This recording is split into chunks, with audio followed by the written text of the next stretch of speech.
नमस्कार, मैं हूं ब्रिज द्विवेदी। आप देख रहे हैं एग्रीमीटर।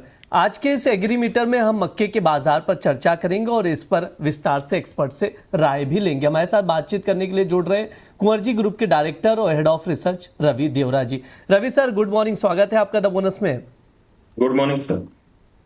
सर, मक्के पर आज के इस शो में हम लोग चर्चा करेंगे। इंपोर्ट और एक्सपोर्ट से आंकड़ों से शुरुआत करेंगे। अगर देखा जाए तो मक्के के इंपोर्ट और एक्सपोर्ट के आंकड़े डिमांड को लेकर क्या संकेत दे रहे हैं, सर ये बताइए आप।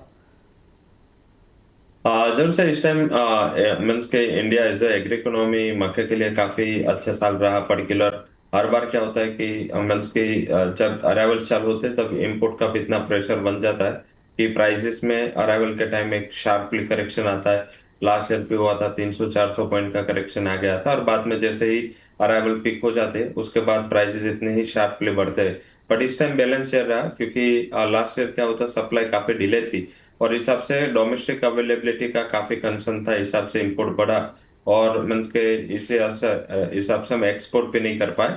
इस टाइम थोड़ा क्योंकि हमारा बेस काफी लो है एक्सपोर्ट में और काफी कम मात्रा में हम एक्सपोर्ट करते हैं, तो हिसाब से परसेंटेज वाइज आपको काफी बड़ा उछाल दिखेगा। हमने जो 12 लाख टन एक्सपोर्ट किया लास्ट ईयर का जो कंपैरिजन 5.6 के आसपास था, तो 129-130% का उछाल मीन्स के यहाँ पे एक्सपोर्ट में था। बट ओवरऑल इंपोर्ट भी कम हुआ है। यही टाइम पे देखे तो लास्ट ईयर जो हमारा इंपोर्ट काफी बड़ा हुआ था, इससे इस साल कुछ भी ज्यादा इंपोर्ट हुआ नहीं है। एंड लाइक कि 9,70,000 के सामने इस टाइम सिर्फ 58 से 68,000 टन ही इंपोर्ट हुआ है। तो आई थिंक मुझे लग रहा है कि एक तो करेंसी हमने काफी लगातार अगले शोज में भी बात की है, एग्री इकोनॉमी के लिए इंपोर्ट का प्रेशर नीचे रहने का रीजन एक करेंसी भी है। लास्ट ईयर के कंपैरिजन से 10% करेंसी डेप्रिशिएट हुई है, तो हिसाब से जो इंटरनेशनल प्राइसेस में हमारी डिस्पैरिटी पैरिटी का इश्यू वो खत्म हो चुका है। और मीन्स का अगर इंपोर्ट भी करते हैं तो भी हमारा इंपोर्ट कॉस्टली होता है। तो हिसाब से इंपोर्ट एक्सपोर्ट के लिहाज से as economy as agri economy में इसके लिए काफी अच्छा साल रहा। और पर्टिकुलर लास्ट 3-4 साल में पहली बार ऐसा हुआ है कि जब उसके अराइवल चालू थी तभी भी प्राइसेस बढ़े। अदरवाइज अराइवल के टाइम में प्राइसेस में एक सीवियर गिरावट हमने 3-4 साल में यहाँ पे आती हुई दिखी है। इस टाइम ये एक्सपोर्ट इंपोर्ट की वजह से कम इंपोर्ट एंड ज्यादा एक्सपोर्ट की वजह से हमारे यहाँ पे एक प्राइसेस है वो प्रोटेक्ट कर गए। और इसी हिसाब से देखे तो अगर ऐसा ही सिचुएशन रहा तो मेरे हिसाब से मक्के के लिए एक अच्छा साल अभी और हो सकता है। सर, ये भी समझाइए कि इथेनॉल इंडस्ट्री की ओर से मक्के की डिमांड कैसी नजर आ रही है।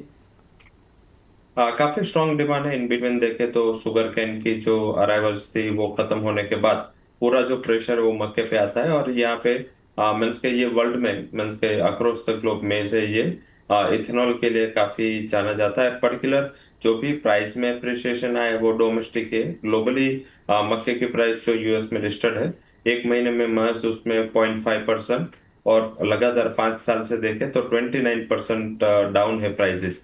तो लोअर प्राइसेस पे ये डेफिनेटली मार्केट का जो फोकस है वो ये सपोर्ट पे रहता है। और इस हिसाब से देखे तो मीन्स के यहाँ पे ऑल ओवर देखे तो इथेनॉल इंडस्ट्री की लगातार डिमांड रही है।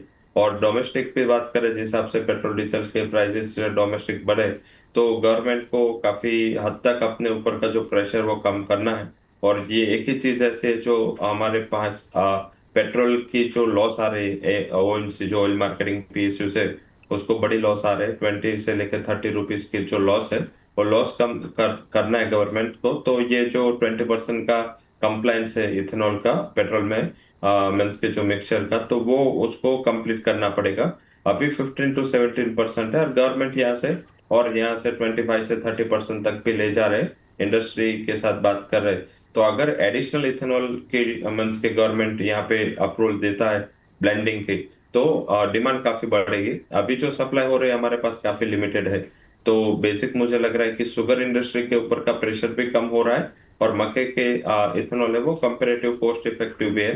तो मुझे लग रहा है कि यहाँ पे गवर्नमेंट थोड़ा प्राइस बढ़ा दे, क्योंकि सारे जो प्राइसेस है 68-72 के बिटवीन है। पेट्रोल ऑलरेडी 100% तो इतना ज्यादा आर्बिट्रेज होगा तो इंडस्ट्री को इतना सपोर्ट नहीं मिलेगा। अगर 3-4 रुपये यहाँ से प्राइस बढ़ते हैं तो मेरे हिसाब से एग्री इकोनॉमी एंड पर्टिकुलर मक्के के जो भी किसान व्यापारी है सबके लिए एक बेटर चीज हो सकती है। डिमांड अच्छी है और मुझे लग रहा है कि ये साल जिस हिसाब से क्रूड चल रहा है यहाँ पे इथेनॉल की डिमांड और बढ़ने वाली है। ठीक है सर, अब अल नीनो के इम्पैक्ट पर भी बातचीत कर लेते हैं। मानसून पर अगर अल नीनो का जो असर है गहराता है तो क्या खरीफ मक्का की खेती प्रभावित होगी सर? जब से इनिशियल ये क्रॉप है, यहाँ पे थोड़ा पानी ज्यादा चाहिए पर्टिकुलर, तो हिसाब से मुझे लग रहा है कि यहाँ पे प्रभावित होगी खेती। और इस टाइम थोड़ा डाइवर्जन ऑफ क्रॉप भी हो सकता है, क्योंकि इस टाइम फर्स्ट टाइम जब भी सोइंग होगी तब लग रहा है कि मीन्स के जो आईएमडी का अनुमान है कि ऑन टाइम मानसून पहुंचेगा तो सही, बट बाद में वोलेटिलिटी होगी, अनइवन डिस्ट्रीब्यूशन ऑफ रेनफॉल होगा, इस हिसाब से चर्निंग काफी होगा। बट मक्के का जो सेकंड स्टेज है उसमें उसको इतना ज्यादा चाहिए नहीं पानी, तो इस हिसाब से मुझे लग रहा है कि यहाँ पे क्रॉप वाइज लॉस कम होगा, यील्ड वाइज कम लॉस होगा। And I think all over जो लास्ट ईयर के कंपैरिजन से शायद 1-8% का मीन्स के गैप हो, अदरवाइज ज्यादा मुझे इफेक्टिव यहाँ पे नहीं दिख रहा है कि बहुत ज्यादा यहाँ पे इश्यू होगा, क्योंकि यील्ड बनी रहेगी। थोड़ा बहुत यहाँ पे इनिशियली सोइंग में नंबर्स खराब आएंगे, बट जिस हिसाब से मीन्स के इसकी सोइंग पैटर्न है, यहाँ पे मुझे लग रहा है कि थोड़ा फोकस है वो अदर जो कमोडिटीज है, like turmeric, like other cotton है, उसमें से एक फोकस है वो मक्के की ओर शिफ्ट हो सकता है जिस हिसाब से प्राइस है। तो यहाँ पे मुझे लग रहा है कि बहुत ज्यादा गिरावट नहीं आनी चाहिए, और अल नीनो की कम इम्पैक्ट कैस्टर सीड एंड ये दो कमोडिटी मक्का, इसमें मुझे लग रहा है कि सोइंग में कम इम्पैक्ट होगी और यील्ड भी थोड़ी बनी रहेगी। ठीक है सर, अब आवक पर भी बातचीत कर लेते हैं। मौजूदा समय में सर मक्का की आवक की क्या पोजीशन नजर आ रही है, आपके अकॉर्डिंग क्या राय है सर पोजीशन को लेकर?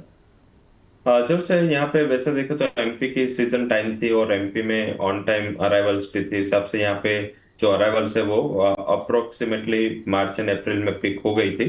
तो मीन्स के जो सबसे बड़ा बेल्ट है, तो हिसाब से मुझे लग रहा है कि यहाँ पे वैसे थोड़ा फोकस है, वो अभी मीन्स के कम हुआ है, अराइवल्स थोड़ी कम हुई।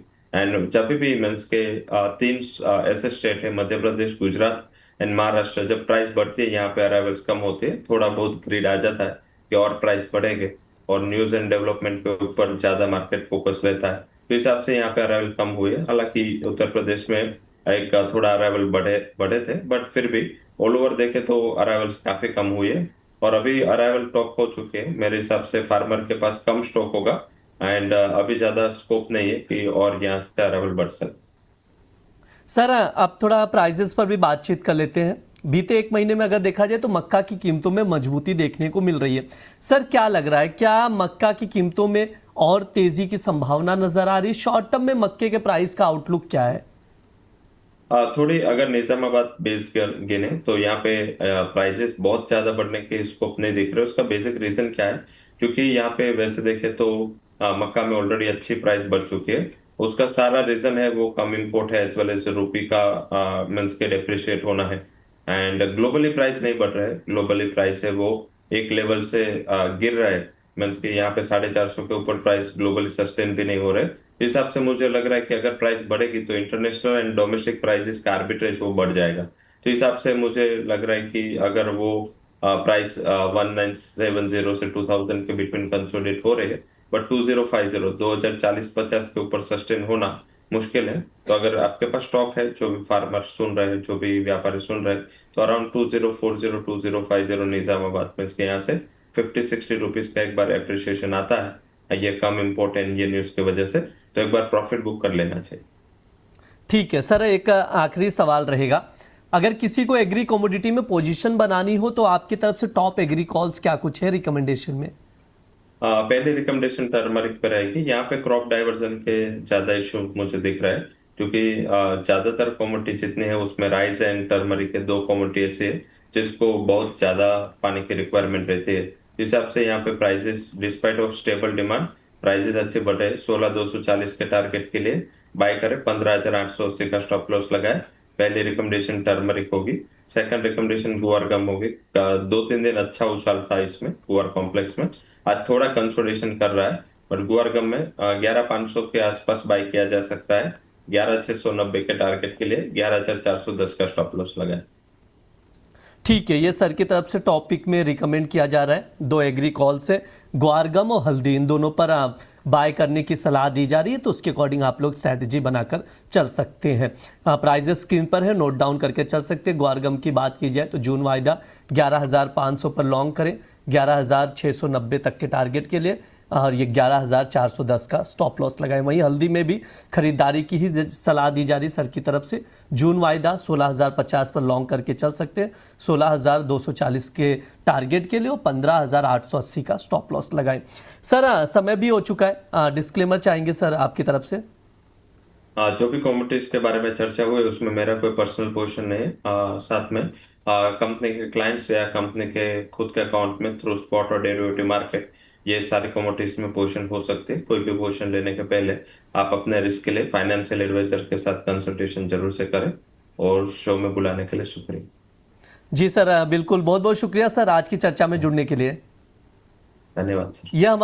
यह हमारा एग्री मीटर शो है। इस दौरान तमाम एग्री कमोडिटीज पर बातचीत की जाती है। इस बार हमने विस्तार से चर्चा की और समझा है कि मक्के का प्राइस आउटलुक क्या है, क्या कुछ फंडामेंटल्स है, उसके आगे क्या हो सकता है, तेजी आएगी या भाव में और गिरावट आएगी, क्या कुछ होगा, वो समझने की कोशिश की गई है। तो ज़्यादा से ज़्यादा ये वीडियो लोगों तक शेयर कीजिएगा जिससे लोगों को हेल्प मिल सके, जो भी ट्रेडर्स हैं और जो भी इस एग्री कमोडिटी से जुड़े हुए, बाजार से जुड़े हुए व्यापारी हैं, उन तक ये वीडियो ज़रूर शेयर कीजिएगा। फिलहाल के लिए शो में इतना ही। आप लोग बने रहिए द बोनस के साथ। धन्यवाद।